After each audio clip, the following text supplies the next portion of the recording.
What's up, everybody? Jordan Stewart here from Vover. Thanks so much for tapping into the Vover original show. Just a reminder that if you want to drop your opinions about the episode or respond to the host and guests with your voice, go and download the Vover app wherever you get your apps. Vover, voice over everything. Enjoyed the show. Vover! Hey, SlabStox Sam here to talk to you about this week's basketball trender. As I record this, it was just last night when Giannis Antetokounmpo of the Milwaukee Bucks skied over the 7-foot Bahamian behemoth of the Phoenix Suns and blocked what would have been a game-tying alley-oop, ultimately sealing the deal for the Bucks' come-from-behind victory to tie up the finals at 2 games apiece. You've all seen it by now, as it has been shown on seemingly every platform and sports segment in America over the past 18 hours. Some well-deserved shine for the one known affectionately as the Greek Freak. The coverage has not been so starry over the course of the playoffs, as the storyline that has plagued Giannis the past few months has been about his slow and deliberate free throw routine, which is met frequently by opposing fans counting in unison and even broadcast announcers criticizing him openly on air. But Giannis is no stranger to critical storylines. After 2 extremely disappointing early playoff exits in the last 2 seasons, the back-to-back NBA MVP award winner has been frequently criticized in the past year as possessing a flawed game and being unfit to truly lead a team to a championship, with many contending that he would be better suited as a secondary player. This type of coverage does spill over into the sports card marketplace. After several seasons as a rising star and future face of the league, during which the Giannis sports card market grew exponentially, this season has been one to forget as far as Giannis basketball card values are concerned, as they have plummeted across the board. And while there is a tie-in to this several month-long market reset and also the end of the season sell-off, it's notable that the same market effects have not been seen in his finals opponents' markets. In fact, anywhere you look, CP3, DeAndre Ayton, Devin Booker, McCall Bridges, even Cameron Johnson, so many of their cards have continued to rise even right up to the current day. The same simply cannot be said of Giannis, but I do believe that with one block, Giannis has stopped that narrative in its tracks.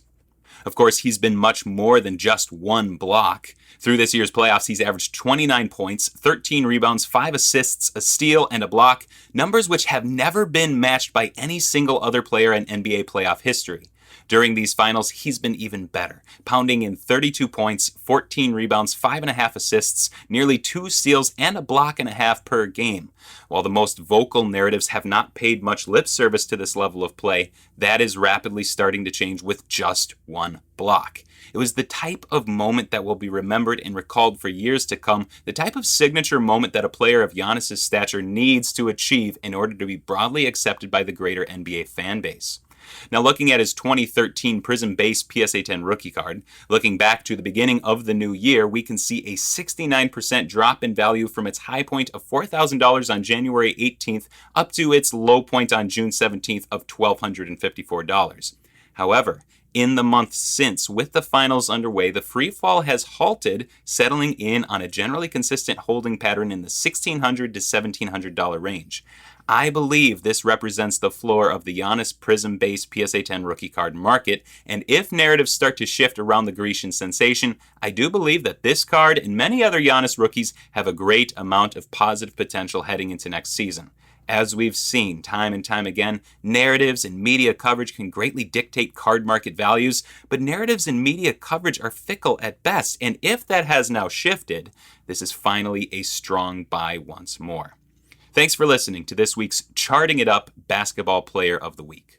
Welcome everyone to Charting It Up Baseball segment. I am Nate, and today we are going to be talking about Ronald Acuna. So last week we talked about injuries, specifically an injury to Eloy Jimenez, and then he had news of him coming back and his prices spiked. And I said, who's the next guy that can happen to? And we came and decided it was going to be Luis Robert. Well, in that time, Ronald Acuna went down with an injury to his knee. He is going to be out the rest of the year.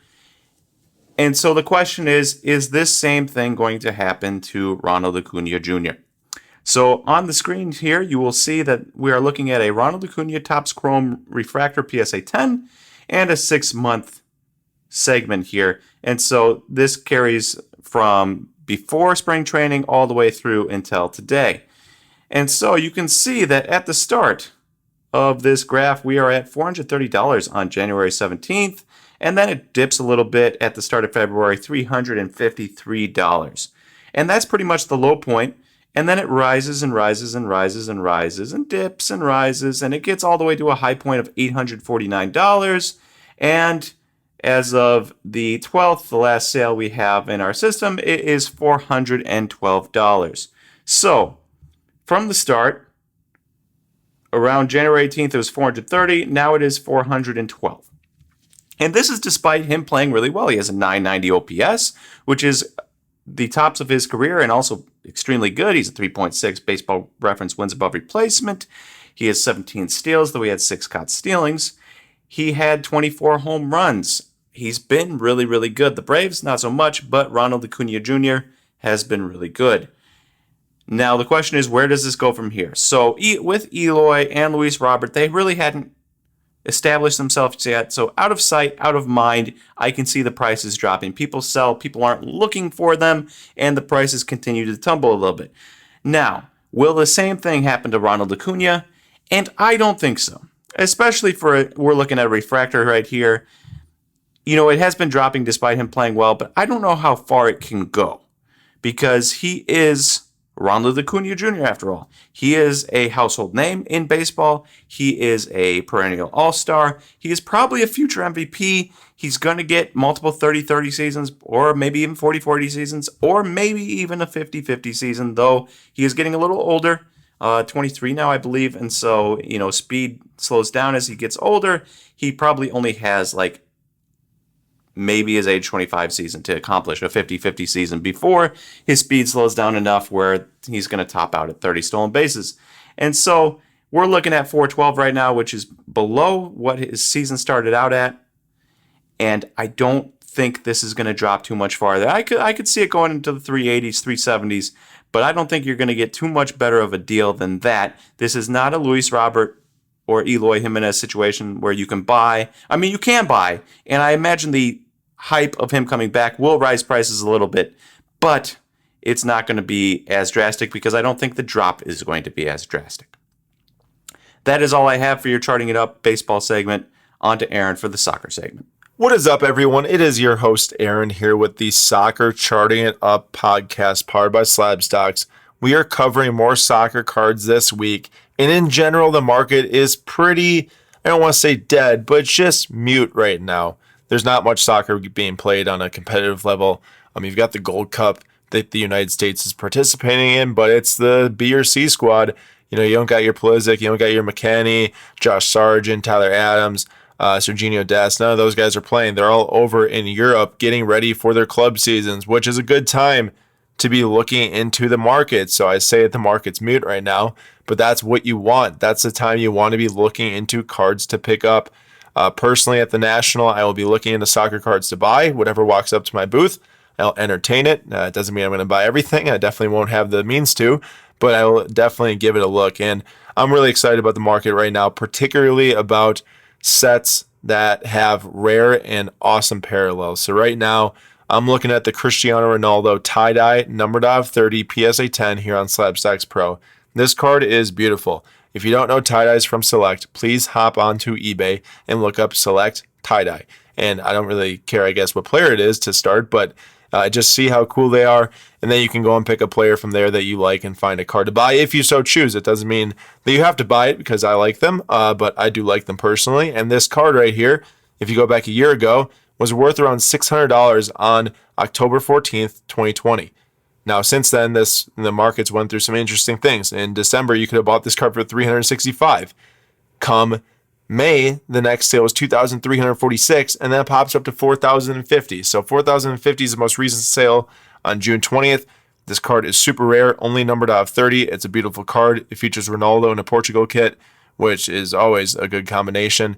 And in my opinion, the 2015 Select set, if you're looking for veteran parallels, potentially ones that are affordable, you can look at guys like Neymar, like Messi, like Ronaldo, and find those blues, those camos, those oranges, those purples. And if you want to level up to the tie-dye or the golds, by all means, do it. You also have Raheem Sterling, one of his first cards in here. Harry Kane doesn't have this type of card, but he has autographs in the set. And then, of course, You can go down the list. There's Romelu Lukaku. There's plenty of other players that if you like them, you can look them up and probably find them in the 2015 Select set, given that they had cards in 2015 or prior. So that has to be the number one rule of thumb there. But I like the set a lot. I like to look at sets that it was the inception year, and this was the inception year for Select Soccer. For basketball, it came into the play in 2012, and then 2013 brought Giannis' rookie card. But for soccer, 2015 Select is the first year of Select, and I am a big fan. Look into it. Doesn't mean you have to buy it. Just personally, I like it a lot. Thank you, everyone, for listening to this week's Charting It Up, powered by SlabStox. We hope you all enjoyed, and we cannot wait to see you all again next Friday. Vover!